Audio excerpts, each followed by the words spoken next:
Namaste or Sitaram to each and everyone. I am Pundit Balmesh Sieunarine and I am here today on behalf of the Carnegie Free Library to wish each and every one of you a happy Diwali 2020. Today I'm here to share a little bit of insight on Diwali.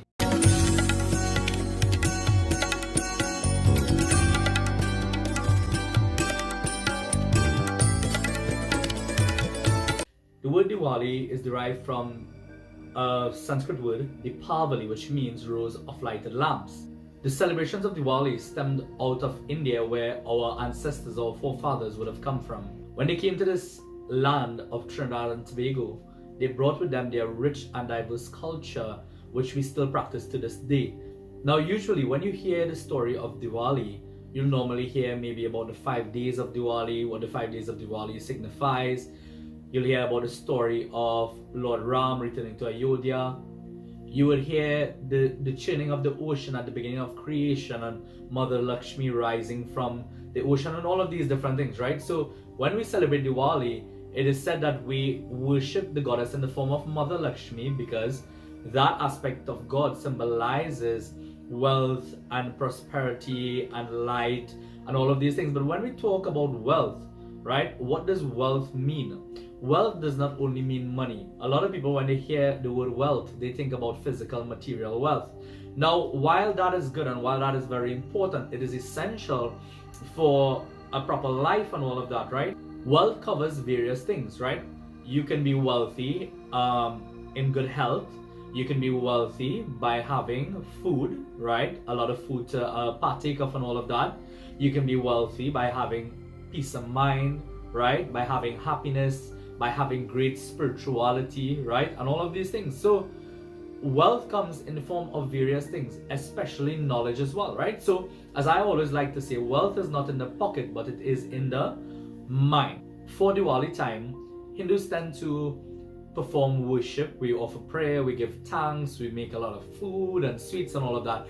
And we tend to invite our friends and relatives and stuff, and we share that love and that joy and that abundance, right? Thanking God, God, thank you for blessing me with wealth and prosperity and abundance in my life. So it's not so much about asking for anything. It's just like any form of prayer that you would do, right? When you pray, it's not to ask really, it's actually to express gratitude. So we are simply saying, God, thank you, right? Thank you for blessing us with all of the various forms of wealth that we are blessed with in our lives. So today, very quickly, I just want to talk to you about one concept, right? I'll share something a little bit different.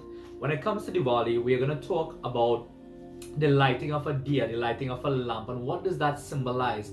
What does it signify? Because over the years, many people would be lighting lamps, they would be lighting this light, right? The rows of lights, and all about would look beautiful.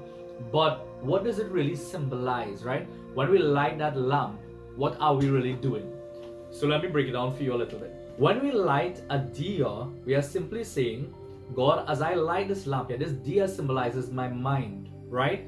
The oil or the ghee within, it symbolizes all the negative thoughts and all these things that will be contained within my mind, right? The wick symbolizes the ahankar or ego, as we like to call it, right? It is said when you have ego, you are edging God out of your life, right? Now, the wick symbolizes the ego, and the flame that you are lighting there, it symbolizes knowledge. When you look at the flame and how the flame is lit, the flame is usually pointing in an upwards direction, right? Symbolizing that when we receive knowledge, it should take us up in life. So here now, by lighting that diya, we are offering prayer and saying, God, as I light this lamp in devotion with faith, with love and all of these things, I am praying and I am asking, as this light, right, burns this wick and it burns the oil, may you, through the light of knowledge, burn that ego and burn all the negative thoughts, right? The negative thinking within my mind.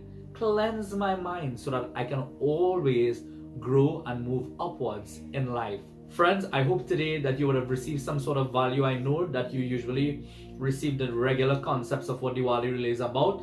And I just wanted to share something a little bit different with you also. The next time you light a diya, you light a light, right? And you're offering prayer, whatever the case may be, understand that that is the power of God in the form of knowledge. And you're simply asking God to to cleanse and to purify your mind so that you can think positive things.